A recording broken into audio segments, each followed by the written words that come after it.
네, 경제현장 오늘 이슈 체크로 이어가겠습니다. 중국 정부가 1조 위안, 우리 돈으로 184조 원의 빚을 더 내서 경기를 부양하기로 했습니다. 그만큼 경기 회복세가 불안하기 때문이죠. 오늘은 중국의 경제사령탑이었던 리커창 전 총리가 심장마비로 사망했다는 소식이 긴급 뉴스로 전해졌죠. 중국 경제 상황 자세히 들여다보겠습니다. 박승찬 용인대 중국학과 교수 나오셨습니다. 교수님 어서 오세요. 맞습니다. 네, 우리 중국 경제 얘기하기 앞서서 중국 경제 사령탑이었죠. 리커창 전 총리, 시진핑 주석과도 좀 경쟁을 했던 분 같은데 어떻게 갑작스럽게 심장마비로 숨졌다는 소식이 전해졌어요? 어떤 내용입니까 이게? 저도 이제 오늘 아침에 새벽에 오늘 또 갑자기 저도 이제 들었는데요. 이게 이제 일단은 리커창 총리가 아마 애도하는 서민들이 많을 것 같습니다. 서민들이. 그러니까 서민의 또 총리 역할을 많이 했고, 뭐 불운의 이인자다 이런 이야기도 많았었죠. 불운의 그러니까 이인자다. 이분이 원래 북경대에서 이제 학부, 석사, 박사 다 경제학을 했거든요. 그러니까 경제를 좀 아는 정통 관료죠. 그러니까 이분이 우리가 이야기할 때 우리가 중국의 과거 지금은 시자준이라고 해서 시진핑이 하는 1인 독재인데 그전에는 우리가 상하이방 그다음에 공산주의 청년당 줄여서 공청단이라고 그랬죠. 그래서 이제 상하이방은 우리가 강택민이라는 사람이 있었고 이게 3세대 지도부죠. 그다음에 공청단 이게 후진타오 4세대 지도부가 있었고. 그러니까 이제 리커창 총리가 후진타오 라인인 거죠. 그러니까 나는 공청단 출신인 거죠. 그다음에 이제 우리가 태자당이라는 적이 있었죠. 그래서 이제 그게 밀렸죠. 시진핑 주석이 이제 상하이방, 그러니까 장저민족계를 안으면서 공청단 쪽이 이제 배제가 되면서 시진핑은 태자당이고요. 네, 시진핑 태자당에 가깝죠, 그죠? 그래서 이제 권력을 잡게 됐고 거기서 밀려나게 된 거죠. 그래서 이제 우리가 주석과 총리는 이제 구분이 되는데 주석은 뭐 국방과 외교를 하고 경제는 전부 다 총리가 해야 되는데 이게 다 이제 하게 되면서 불운의 인자, 권력이 이제 특히 이제 시진핑 주석 2기 때 특히 이제 확연하게 이제 역할이 없어져가는. 그래서 이제 뭐 많이 부딪혔죠. 그러니까 그 리커창 총리는 성장이 필요하다 우선. 6억 명이 아직까지 돈 20만 원밖에 못 받고 있는데 무슨 공동 부유를 이야기하겠냐. 빈곤선에서 이렇게 하는 사람이 많다고. 네. 근데 시진핑 주석은 괜찮다. 지금 아직 우리는 공동 부유를 해야 된다. 우리가 많이 들었던 공동 부유 이야기. 그때 규제가 많이 나왔었지 않습니까? 부딪혔고 코로나 때도 이걸 빨리 알리자. 근데 알려야 된다. 그럼 시진핑 주석은 아니다. 뭐 이렇게 해가지고 서로 부딪힌 게 좀 있었죠. 그런 와중에 이제 이다 보니까 지금 믿고 이분이 이제 부총리하고 이제 총리까지 갔기 때문에 생각보다 좀 빨리 그죠? 68세 55년생이시니까. 그래서 더 이제 시진핑 체제는 더 왜냐하면 어떻게 보면 공청단의 가장 중심 인물이 또 이렇게 지는 바람에 뭐 이미 대세는 어차피 뭐 시진핑 독주로 가지만 더 이제 확고하게 이제 그쪽 방향으로 갈 가능성이 크다. 네, 보여집니다. 그렇군요. 뭐 특별히 미중 관계 그런데 영향은 특별히 없겠죠. 네, 이미. 그렇게 보시면 안 될 것 같습니다. 네.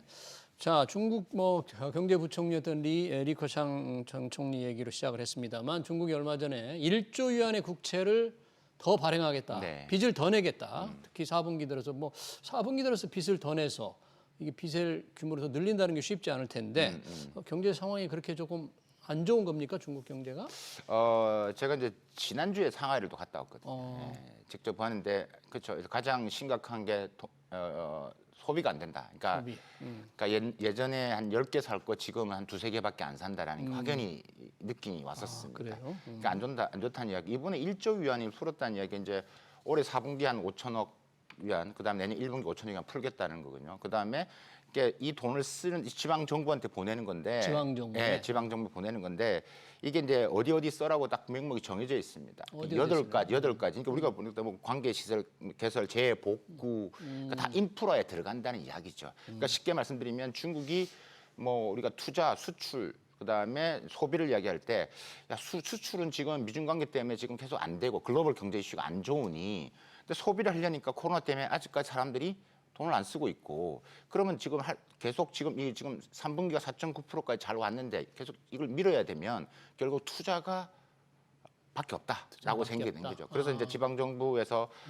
돈을 이제 투입을 해서 지방 리스크, 지방 뭐 재정이 지금 어려운 데 있기 때문에 그 부분도 해결도 하는가 동시에 그러니까 인프라 투자를 통해서 계속 중국이 전통적으로 해왔던 그런 방법으로 좀 이 성장률을 지켜나가겠다라는 게 가장 핵심인 것 같습니다. 그래요? 그만큼 경제 상황이 좀 녹록지 않기 때문에 그런 건데 한 1조 위안 나눠가지고 5천억 위안씩 지방정부에 보내면 뭐 중국 경제 규모가 워낙 큰데 이 정도면 조금 뭐 의미 있는 숫자입니까? 아니면은 별 영향이 없을까요?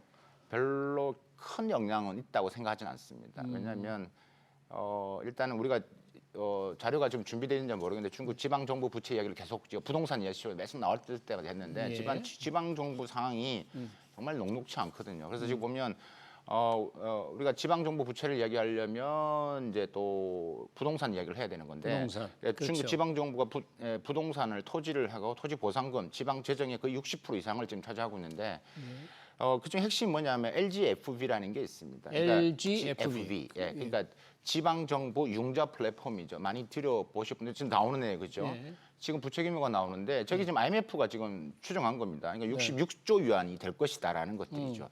근데 뭐 1조 위안 가지고 지금 나눠 가지는데 지금 뭐 택도 없는 소리죠. 그렇죠? 그렇기 때문에 지금 중국 우리가 보통 알려진 거에 의하면 지방 재정 부채만 이야기하는데 지금 LGFB까지 얹혀서 이야기를 하면 저건 공식적인 지방 부채 이외에 추가로 봐야 되는 그렇죠, 규모예요? 그렇죠. 그러니까 이제 하면 더 이제 많아지는 것들이죠.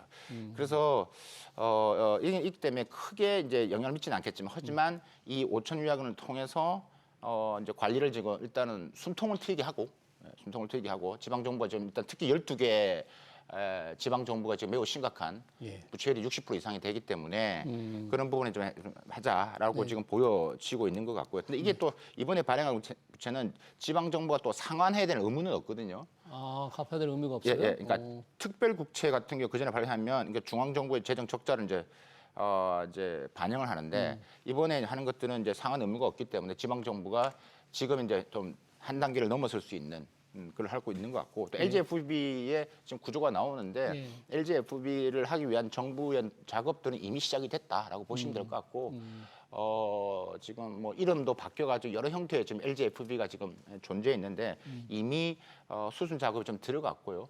컨트롤 작업이 있다. 그다음에 많은 시장이 걱정을 하시는데 지금 전체적인 부분에서 이 지금 뭐 이 LGFB 대출이 결국 국유 은행권에서 대출을 받았을 거 아니겠습니까?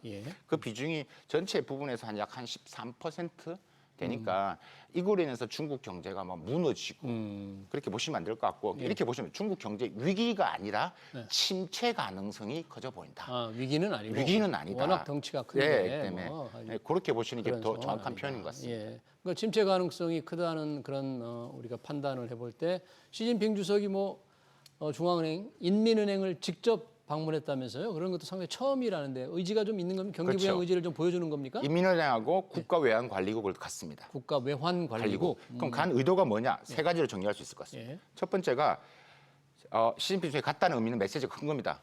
야 이거 뭐 될 것 같다.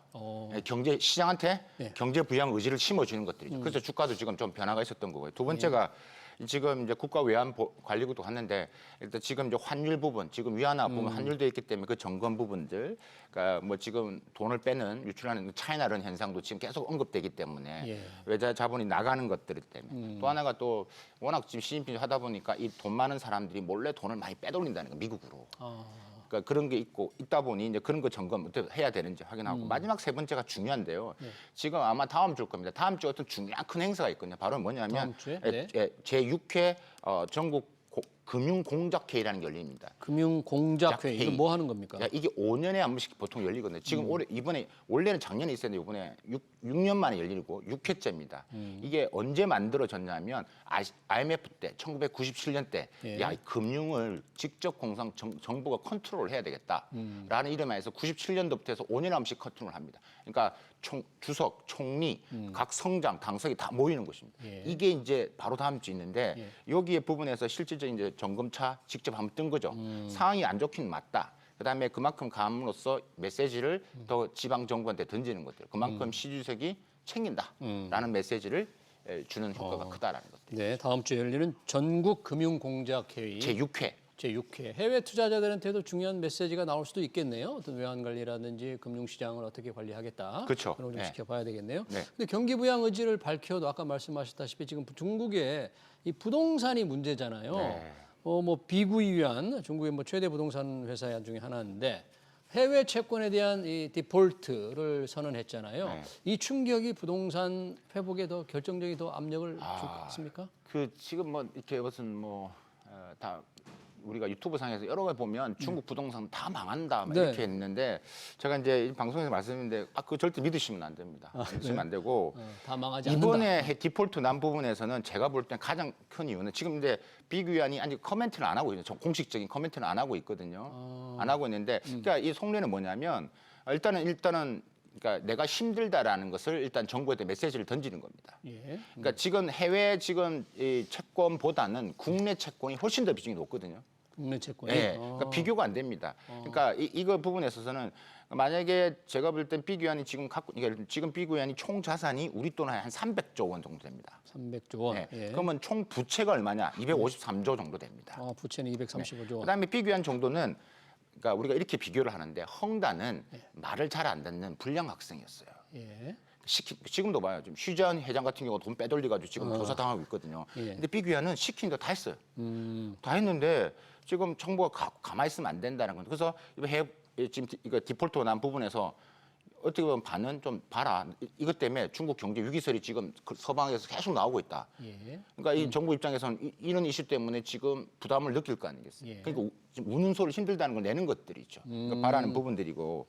그래서 중국 내에서 또 이렇게 융자를 받을 수 있는 부분 충분히 여력은 있다. 뭐 현금 보유 부분도 있고 그다음에 은행 여신 한도 또 예. 지금 한 우리 돈 한 50조 원 된다라고 이제 보여지기 여신 때문에. 한도도 좀 있다. 네, 충분하다. 네, 네. 그러니까 뭐 비규환이 그냥 바로 전반적으로 다 부도가 나버린다거나 그로 인해서 부동산 시장을 더 충격을 주지는 않을 것 같다는 아니죠. 그렇죠. 그런 건 충분히 아는데 악순환이 뭐냐면 이게 알려지면 결국은 많은 중국 내에 있는 국내 부동산 지금 비규환이요. 전국적으로 지금 짓고 있는 건물이 한 몇 개 정도 하면서 정확하게 말씀드리면 3,103개입니다. 3,103개. 문제 핵심이 뭐냐면 그중에서 일선 도시가 한 3%밖에 안 돼요. 베이징이나 상하이나 예. 큰 도시들. 어. 이선 도시가 조금 작은 도시가 한 28% 정도.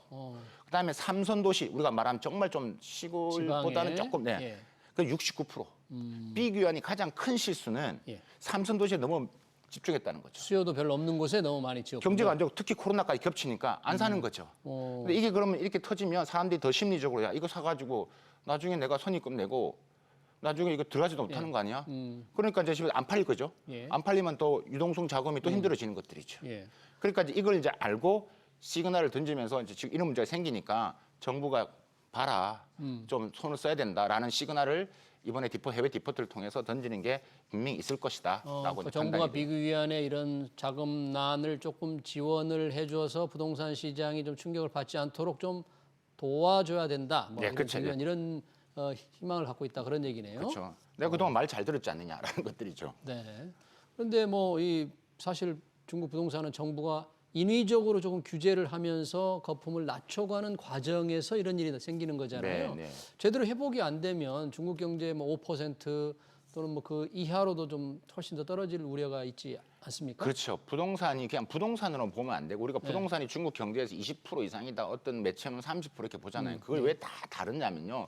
부동산만 보면 거의 한 10 전체 GDP에 차지하는 비중이 뭐 한 10 몇 퍼센트 됐는데 이 부동산에 업스트림과 다운스트림 업종이 있습니다. 예를 들면 뭐 건축 자재, 가구 다 연결되는 거죠. 이게 안 되면 같이 그러면 전후방 산업이 힘들어지는 것들이죠. 그렇기 때문에 그렇게 20% 이상이 된다는 이야기이기 때문에 이걸 위해서는 부동산을 회복에 맞고 그런데 이게 지금 딜레마가 있는 거죠. 근데 그래서 부동산 관련은 푸는 여러 가지 지금 완화가 지난 8월부터 계속 나오고는 있다. 근데 시장에서 안 먹히고 있다. 안 먹히는 이유는 아까 그 일반 소비자 아파트를 사줘야 되는데 그게 좀 안 되고 있는 거죠. 그 사람들 안 되는 이유는 뭐냐? 기본적으로 일단 우리가 산불이라고 하는 불신, 불안감, 불확실성. 못 믿겠다 시장을. 정부를 못 믿겠다. 3년 동안 갇혀 있어 봐라. 이런 것들이죠. 그러니까 내가 언제 이 직장에서 이렇게 잘못될 수도 있다는. 근데 돈은 지금 안 쓰고 있는 거죠. 지금 중국에서 개인 위안화 예금으로 잠자고 있는 돈이 2경 4,500조 정도 됩니다. 2경. 예, 우리 무려 돈 2경인데 쓰질 않고 있다. 예, 4,500조 원이 은행에서 잠자고 있다. 예. 그러니까 그 돈을 빼고 소비를 하게끔 만들어야 되는 게 지금 중국 정부가 해야 될 일입니다. 이번에 3분기가 4.9%가 된 것도 소비가 조금 올라왔거든요. 워낙 소비 쿠폰도 많이 풀고 했기 때문에. 근데 아직까지는 아니다라는 것들이죠. 그러니까 좀 불안한 거고. 그다음에 똑같이 민간 투자도 마찬가지. 기업들이 투자를 안 하는 거거든요. 그러니까 이제 이런 부분들이 되기 때문에 이게 다 같이 맞물리기 때문에 단순히 부동산만 보면 중국 경제를 보는 데는 매우 제한적이다. 지금 중국의 이 경기 부양 의지가 조금 있긴 한데 그로 인해서 약간 주식 시장이 조금 진정되는 듯도 합니다. 중국 시장이 그래도 계속 하락세였잖아요. 지금 전체적인 분위기는 어떻습니까? 증시 말씀입니다. 네, 증시. 지금 일단은 이번에 아까 기대감, 아까 부양책 4.9%가 네. 나오고 특히 시진핑 주석의 그런 움직임도 시장의 증시를 보고 있죠. 그래서 뭐 홍콩 H 지수나 상하이나 선전이나 조금 움직임이 있습니다. 근데 그러나 여전히 제가 아까 말씀드렸다시피 리스크는 존재하고 지금 올해는 5% 되겠지만 내년은 분명히 조금 하강 곡선을 그릴 거다. 성장률이? 왜냐하면 소비가 여전히 안 일어날 것이고 생각보다 민간 투자 여전히 안 될 것이고 부동산 단기전 해결 문제 아니다. 그런 상태에서 미중 충돌되죠. 그러니까 이렇게 되다 보니까 이런 이슈 때문에 계속 이 증시는 아마 혼돈세를 보일 건데 우리가 생각하는 뭐 완전한 우상향 부분들은 조금 시간 여유가 좀 필요하다. 그래서 조금 조심스럽게 접근하는 게 맞을 것 같다라는 생각이 들고요. 예. 4분기 때 우리가 이제 돈이 풀렸기 때문에 4분기에서 방어를 하고 5%가 되고 내년 1분기에서 이제 돈이 나머지가 풀려가고 그다음에 또 소비가 춘절 연휴가 되면서 또 올라갔을 때 아마 그 시점에서 또 이제 상승 곡선을 그리는 아마 분위기가 될 것 같고 예. 전반적인 이런 리스크가 해제되지 않냐. 뭐 그중에 여러 가지 리스크가 있지만 예를 들면 시진핑 우리가 흔히들 시장에서 이야기하는 시진핑 리스크라고 하거든요. 시진핑 리스크. 그러니까 이 규제가 또 나오는 거 아니야. 규제. 네. 그러니까 이제 이런 리스크가 이론해서 이제 일반 투자자 입장에서는 고민이 많을 거고 미중 간 이슈도 저는 개인적으로 봤을 때는 올해 11월 달에 뭐 두 정상이 만날 거냐 안 만날 것이냐 뭐 지금 뭐 가능성이 높아 보인다고 하는데 시진핑의 미국 방문이 이루어질 거냐? 그렇죠, 아닐 그렇죠. 거냐? 만난다 하더라도 우리가 지금 보는 첨단 산업의 이런 충돌은 계속됩니다. 그러니까 절대 투자자분들은 이게 좀 만난다고 해서 온타운으로 가는 거 아니야? 그렇게 생각하시면 안 된다. 그거와 별개로 바로 다음 날 아마도 만나고 다음 날 미국이 또 규제를 중국 제재에 정책이 또 나올 겁니다. 그거는 국가 안보기 때문에 그렇습니다. 설령 미중 정상회담이 이루어진다고 하더라도 그 자체로 너무나 신기루를 갖지 마라. 뭐 그런 얘기네요. 네. 네, 중국의 경제 상황 그리고 투자 동향까지 잘 들었습니다. 지금까지 박승찬 용인대 중국학과 교수였습니다. 교수님 고맙습니다. 감사합니다.